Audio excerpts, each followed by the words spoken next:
Okay, so let's look at Lewis symbols for potassium and for chlorine. So potassium is K, and how many valence electrons does potassium have? It's got 1, right? It's in group 1A. Chlorine is Cl, and it has how many valence electrons? 7. So I could put a maximum of 2 on each side, and that works out, if you have 8, it's 2 on each side, it's 8, right?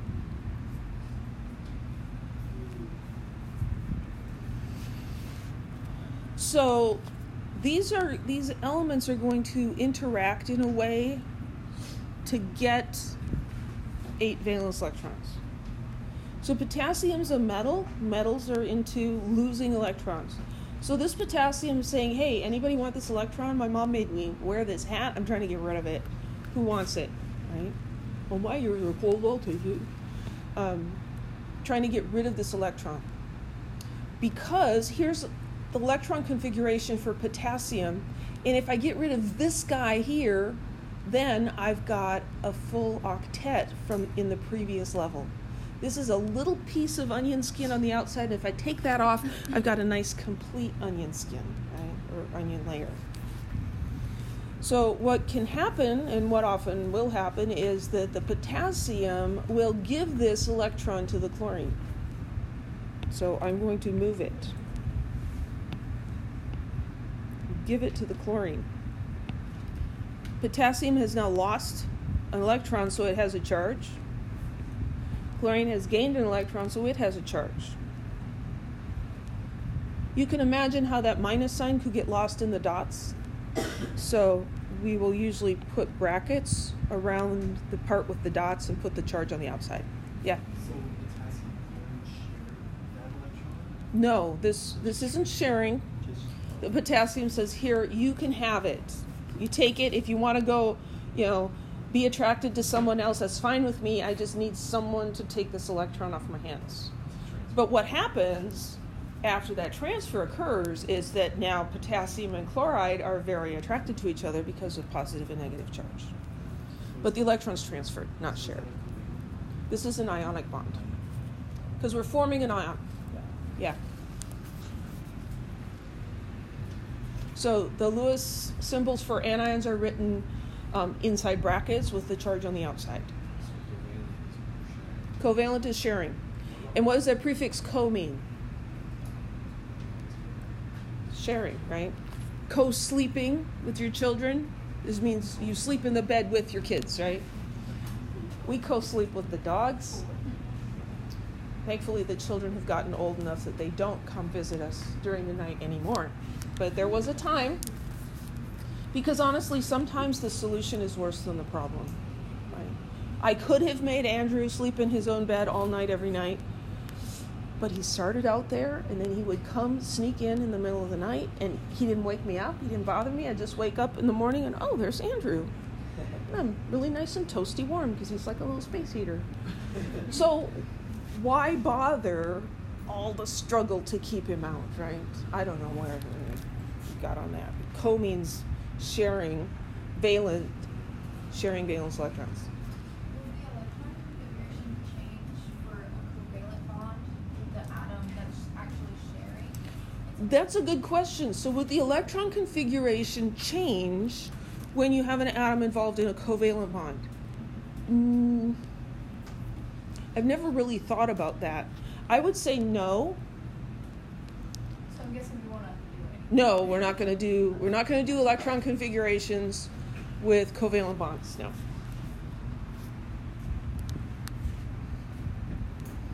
Okay, so let's use Lewis symbols to predict the formula for the compound that forms between magnesium and nitrogen. We learned how to do this just from positions on the periodic table back in chapter 3. But Lewis theory helps us to understand why it works out that way. Okay, so I'm going to do this a little differently this time. How many valence electrons does magnesium have? 2. So there's magnesium. And I'm assuming, if we've got a piece of magnesium of any size, that there's a whole bunch of magnesium atoms, right? So instead of drawing these just as I need them, I'm just going to draw a bunch of them to start with. Never thought of doing this before. We'll see how it works.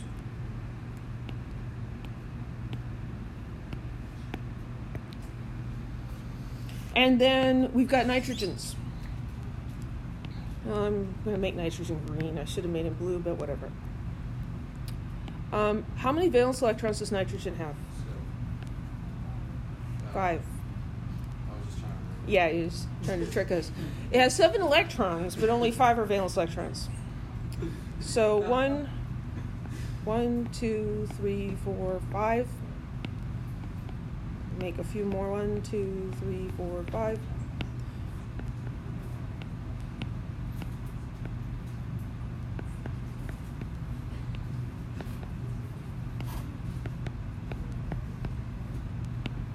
We're going to see why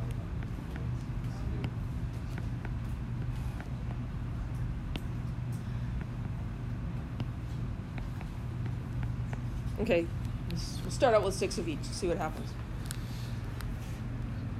So we have a metal and a non-metal. The metal is interested in transferring electrons, losing them. So it wants to lose all of its valence electrons, so this is trying to get rid of 2 electrons.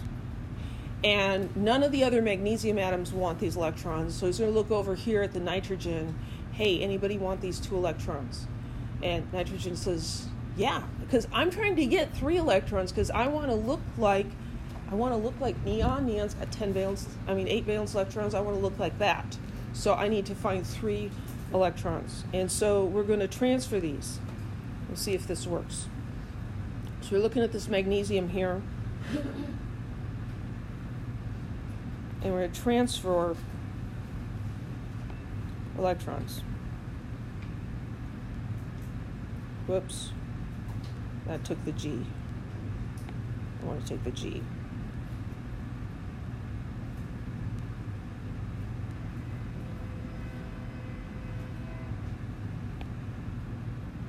Magic.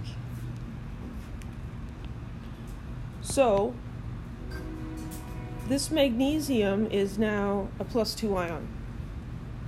I think of it as being happy, because by getting rid of that partial layer underneath, we're not going to pull more dots in. We're just going to start with dots and move them around. We're not going to pull in any core electron dots. But we understand that when a metal loses all of its valence electrons, underneath it has a full valence shell. So that magnesium ion is happy. It's got an octet underneath. Is this nitrogen happy? No. You may say, well, it's closer to being happy. It's got 7 electrons now instead of just 5, but it wants 8. So what's it going to do? It's like, well, I got 2 from magnesium. Maybe another magnesium will give me 1. So yeah, there's another magnesium over here. Let's look at this guy. Let me transfer 1. So I can move an electron from this magnesium to the nitrogen.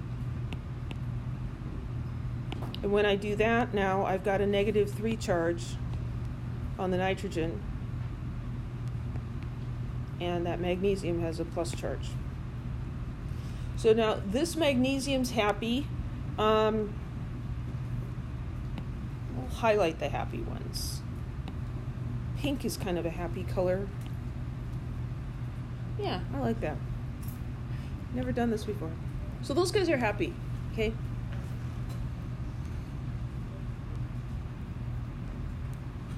But is this guy happy? No. Are any of these other guys happy?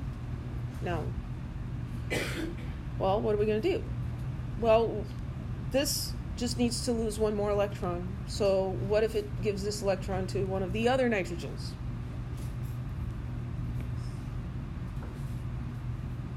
So we'll move that one over there.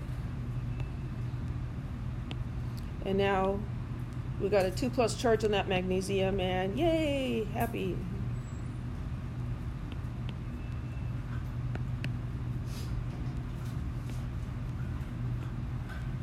So that's got a negative charge. Is that nitrogen happy? No. What does it need? It needs 2 more electrons. Where could it get 2 more electrons? Maybe from another magnesium atom. So here is another magnesium atom. And I'm going to move this over here. So I moved... Well, it just disappeared. I can see it. Where'd it go? There it is. There, it went over here. And then I can take this other one and move it. So now I have, oh dang, that was scary. I have 3 minus charge on the nitrogen. Is that nitrogen happy? Okay. 8 electrons around it. That one's happy. This magnesium over here that I was just taking electrons from. Oops, that's the wrong color. Of course, there's no rule that says your charge has to match the color of your element symbol, but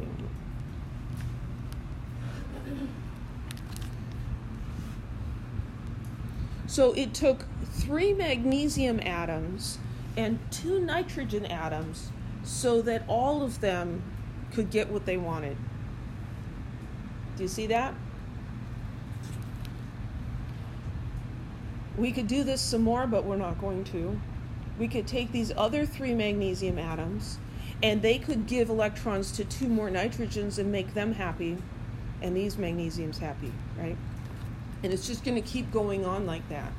You're not going to have 2 magnesiums and 2 nitrogens because it just doesn't work out. They're like, well, if I can't have what I want, I'm not going to participate at all, right? I wasn't that bad off to start with. So then we can write the formula. We're going to look at how many magnesiums do we need to do this and how many nitrogens do we need to do this. And so it's asking for the formula would be Mg3 and 2. You need 3 magnesiums for every 2 nitrogen atoms. That's the ratio you need. And then it'll just work. Yes?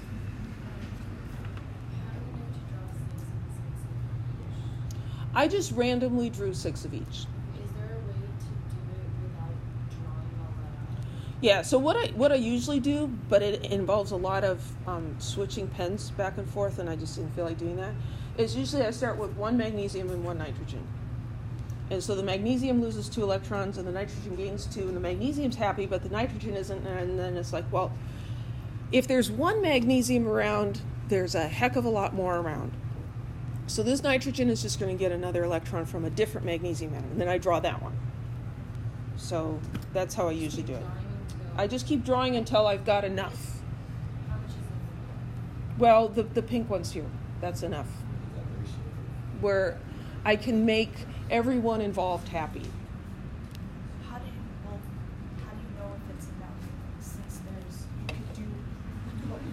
Well, so it came out even. So up until this point, I could have the magnesiums either be unchanged or happy, or I could have these be either unchanged or happy. I couldn't have both that way. So I'm not going to do it this way again. It's the minimum number. So, yeah, because we're looking for the lowest ratio for ionic compounds.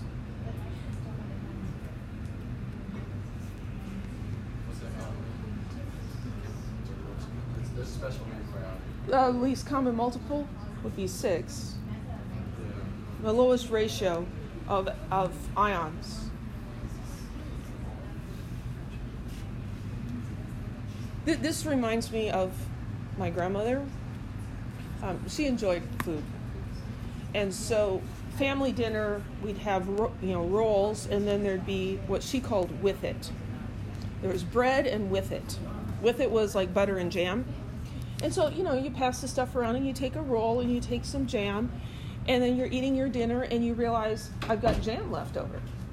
Well, I need another roll, right? So she takes another roll, but then that wasn't quite enough jam for that roll, so then she needs more jam. And you see where this goes. You can keep eating bread and with it all day long if you want to. You can rationalize, well, I have an extra of this, I need more of that. So that's kind of what's going on here. Here, I get rid of these electrons, but then I've got extra need over here, and so then I need to get more, and I go back and forth until it comes out that it works out perfectly.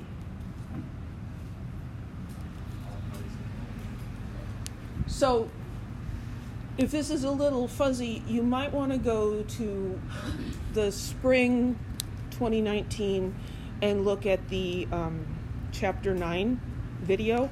I did it a little differently. Same elements, just a little different.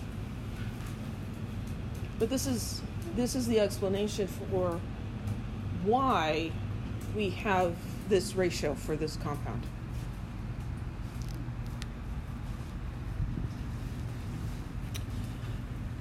So lattice energy. If we look at sodium and chlorine reacting with each other, it's a very exothermic reaction. Sodium's a metal, chlorine's a nonmetal. And so we get a transfer of electrons. The sodium loses electrons, the chlorine gains electrons, then they're really attracted to each other. So we could look at ionization energies and electron affinities because the sodium is losing an electron. So there's an ionization energy for that, and that's a plus 496 kilojoules per mole. And the electron affinity for chlorine is negative 349 kilojoules per mole. So you have to pay sodium 496 kilojoules for an electron.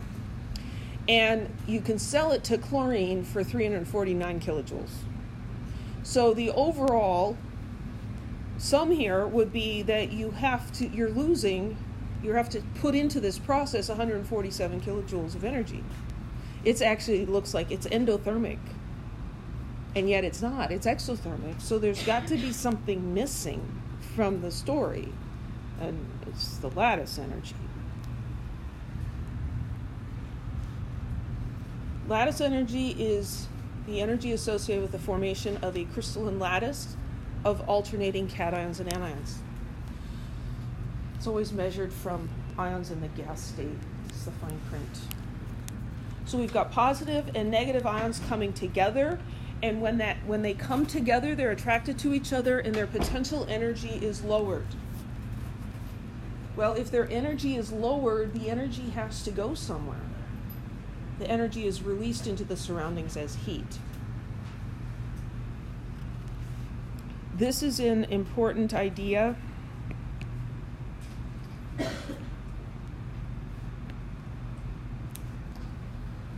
I will continue to talk about it this way, but the formation of ionic compounds is not exothermic because the metal wants to lose an electron and the nonmetal wants to gain an electron. It's convenient to talk about it that way and think about it that way. But the reason it's exothermic is that when those ions come together, it releases a tremendous amount of energy, and that's the lattice energy. So you think about, maybe a balloon in your hair, right? If you rub a balloon on your hair, then you can get the balloon to stick to your head, right? Whereas if you didn't rub them together, they won't stick. When you rub it together, you form a separation of charges, static electric charge. And so you've got a positive and a negative charge, and that's why the balloon sticks to your head. A regular balloon will not just spontaneously stick to your head because there's no charges. It spontaneously sticks because it's lower in energy when those charges are together. It's like a bunch of magnets, and you kind of toss them close to each other and they will just move together and all stick to each other, right? You ever seen that? They'll just clump together because it's better for them. It's lower in potential energy. Yes. So they're always more in apart than together. Separately, they have more energy. Well, I guess I should say it's true for almost all. Because, you know, there's got to be an exception to something.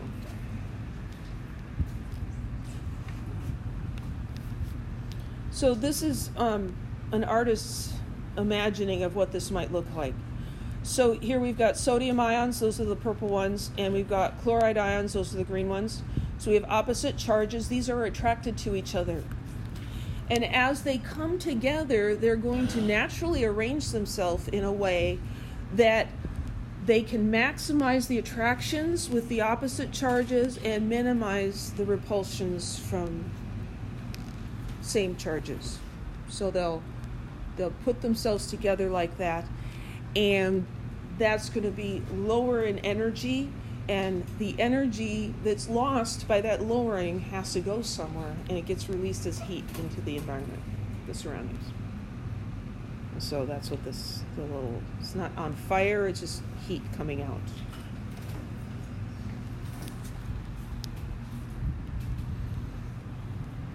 We can calculate lattice energy.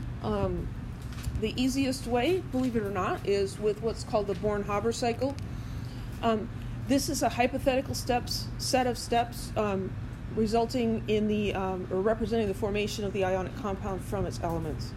And this uses the idea of Hess's law, where if you can find chemical reactions and combine them in a way that they add up to the reaction you want, then you can add up the delta H's, and that's the delta H for the overall reaction. Here, we also need to know the overall change in enthalpy because we're looking for a missing term. Okay, so we're going to stick with sodium and chlorine.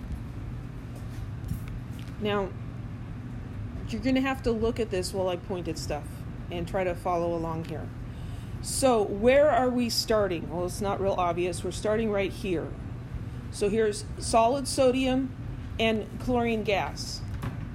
And we're going to imagine steps that could happen in forming sodium chloride. We can measure or look up this enthalpy change here, delta H, F, that's the heat of formation for sodium chloride. We can look that up, so we know this one. What we're trying to find is this missing piece over here. So we're going to imagine, well, what could we do? Well, we can take the sodium solid and make it into a gas. And we can figure out how much energy would be needed to do that. So now we have sodium and chlorine in their gas states, but we don't want half of a chlorine molecule, I just want a chlorine atom. So I'm going to break up that molecule, and that's going to require more energy. And then I'm going to make the sodium into a sodium ion. And I'm going to have to invest more energy in that to take the electron off the sodium. But then when I give the electron to the chlorine, I'm going to get a little bit of a payback in energy. Now I've got the ions in their gas states. And when those come together, their energy goes way down. And what's released is the lattice energy. So the sum of the blue and the red has to equal the purple. So if I know the purple and I know all of these except for this one, I can find it by difference.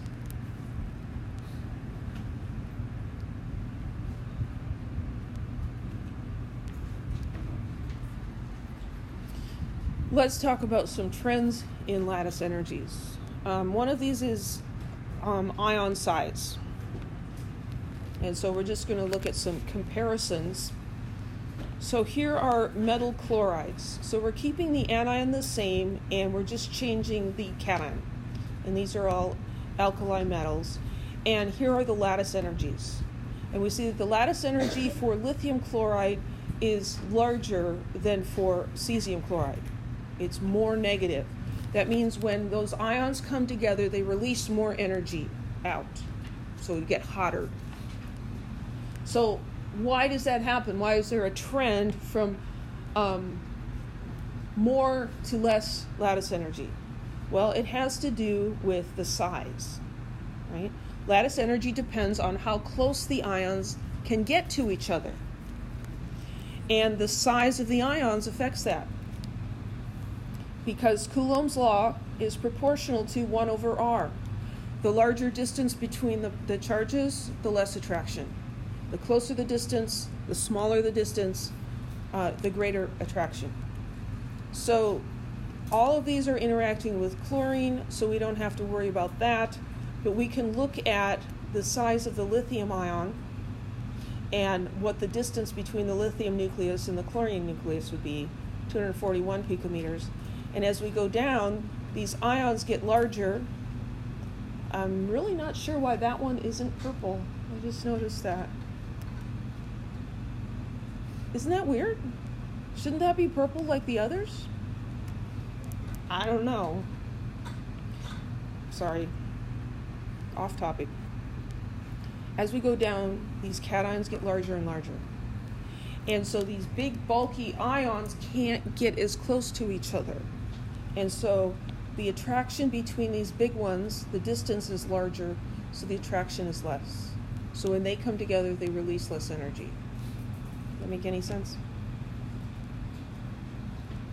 Kind of. They can't get as close together. The charge on the ions makes a difference too.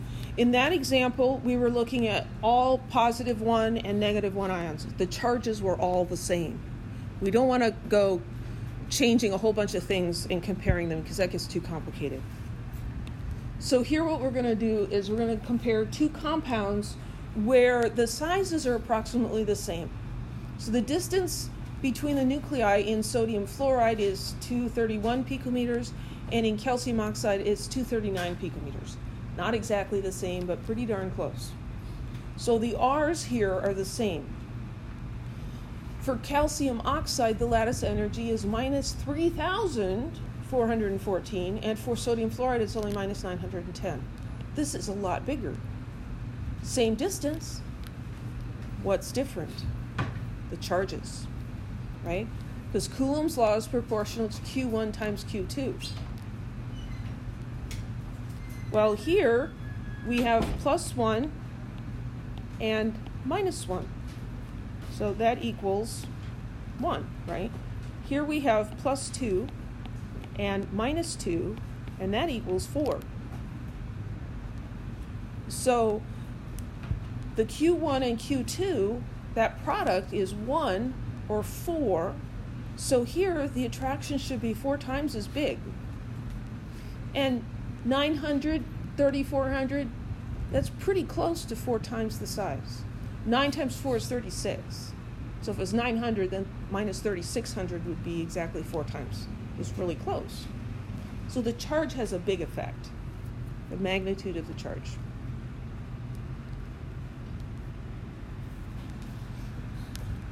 So lattice energies become less exothermic with increasing ionic radius, because as these these ions get bigger and bigger, they're less attracted to each other because they can't get as close.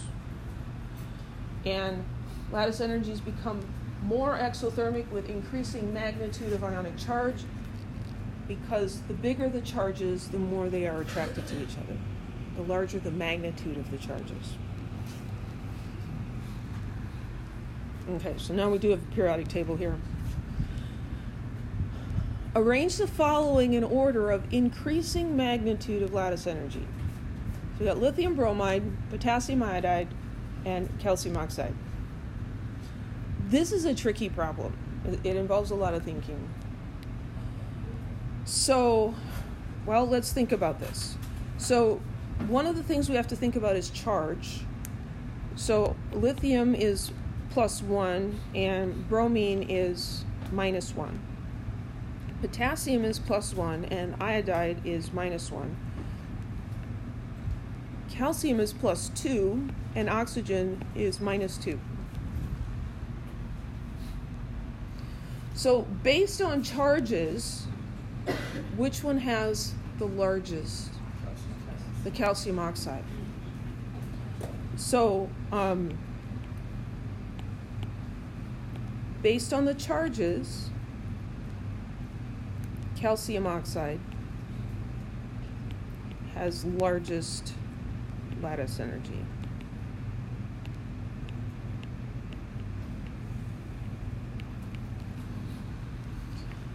Looking at the charges, can we say anything about lithium bromide versus potassium iodide? No, because they're the same.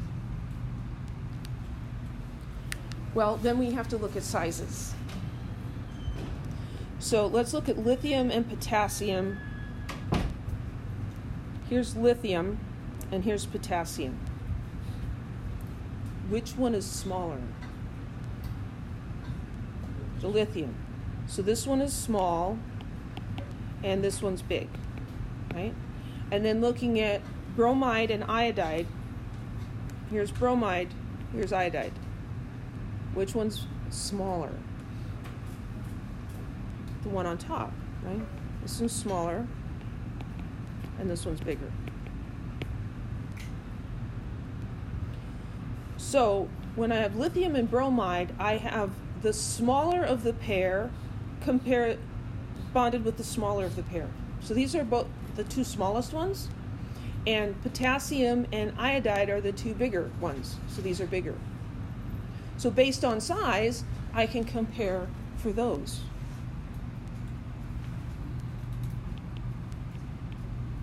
So based on size,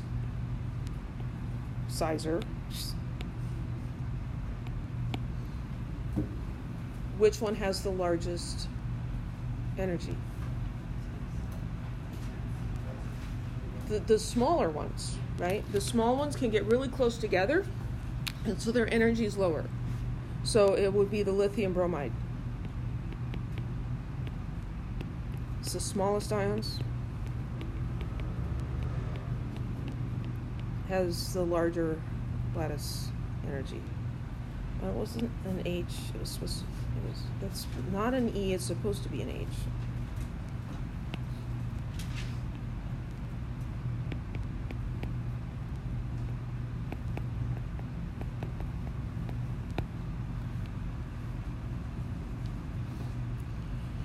Well, how do calcium and oxide compare in size? Because, we should maybe consider their size. Here's calcium, and here's oxygen. So the calcium is just a smidge bigger than this biggest one. The oxygen here is smaller than that smallest one, so it's kind of a wash, right? The charge has a much bigger effect than the radius because the charges get multiplied. So with the 2 and the 2, we have a 4, and these are both 1. So the charge is going to have the biggest effect. And then the size is a smaller effect. So the charge allowed us to pick out calcium oxide as the highest, right? And it's asking for order of increasing. So we're going to put the smallest one first, and then the middle one, and then the biggest one. So the calcium oxide has the largest because of its higher charges. And then the other two positions, lithium bromide of those two has the larger lattice energy. So I'm going to put lithium bromide in here, and the potassium iodide over there. Yes? Yeah, I would look at charges first and then the size. Because the charge, the possible charges here are like +1, +2, +3, right? So the product is going to be like 1, 2, 4, something like that.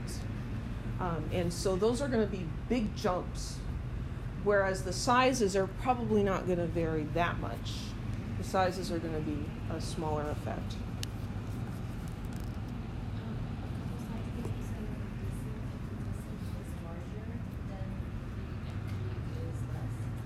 Yes. And then so the attraction Is less. Yeah. And this all relates to Coulomb's law. The energy is proportional to Q1 times Q2 divided by R. So if we want the potential energy, the force of attraction, to be larger, we want higher charges and closer distance, smaller distance. right? If you increase the distance between them, the attraction decreases. And you try this with a magnet on your refrigerator at home. Stick a piece of paper on the refrigerator with a magnet, and then add a second piece of paper, and a third, and a fourth, and a fifth. And depending on how strong your magnet is, pretty soon the papers are going to start sliding down, and if you keep going, it won't even stick anymore. Well, I'm just increasing the distance by the thickness of a piece of paper. It matters. The larger the distance, the less the attraction.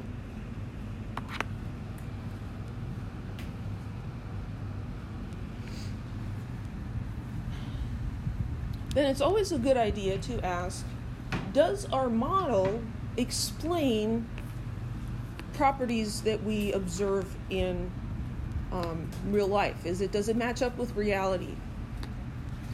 So we observe that ionic compounds have high melting points.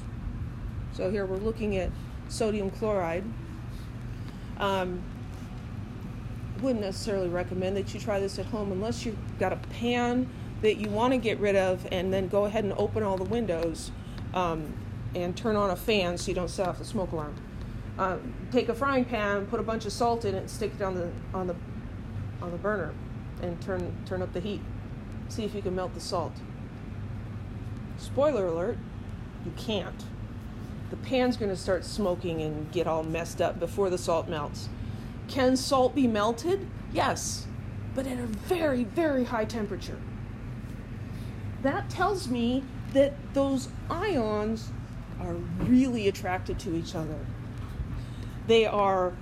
So ionic compounds have high melting points because their bonds are strong, and they're also non-directional. So, we look at any of these ions in here. What they're doing is bothering me. This sodium ion is attracted in all directions to chloride ions. It's surrounded by them.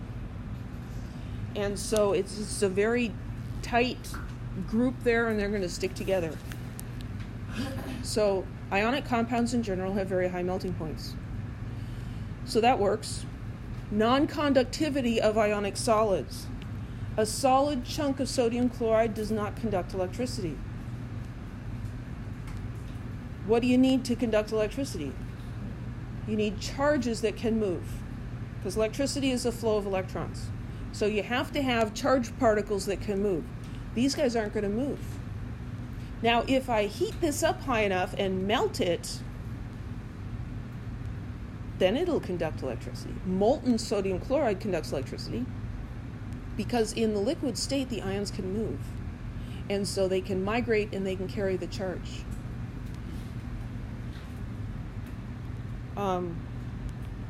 Here they're demonstrating conductivity not of solid sodium chloride. It's not going to conduct electricity.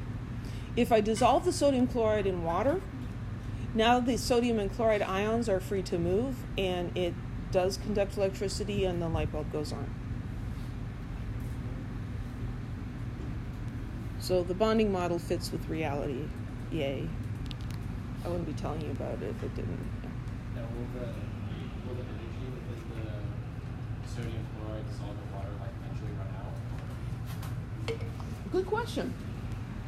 So what's going on here is the sodium chloride in the water is not causing the light bulb to light. What's causing the light bulb to light is what's off out of the frame. So we need to have this either plugged into an outlet or a battery. And so if we just touch the two wires together, the light bulb will go on. So it's not the sodium chloride actually providing any of the energy, but it's the ions moving. Now, a slightly more advanced idea is, well, what if all of the sodium ions move to the one side and all the chloride ions move to the other side? Could you run out that way? Yeah, you could actually. But that's a 1B topic. Any questions?